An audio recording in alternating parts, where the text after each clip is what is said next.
Convert string date to timestamp in Python.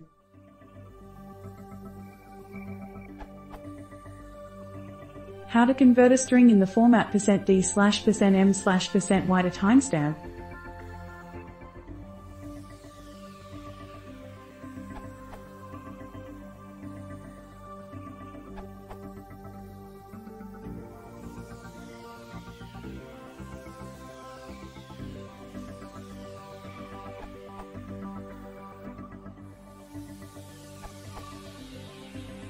I use CISO 8601, which is 62x faster than datetime strip time. You can learn more here.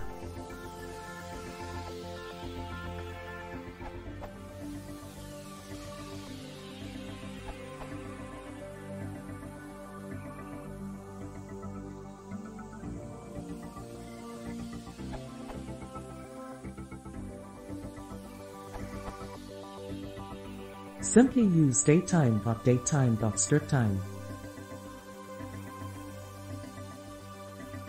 Result.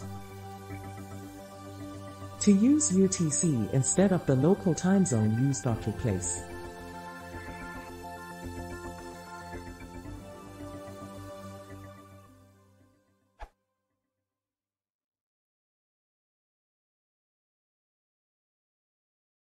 If you don't want to do smile, please consider subscribing.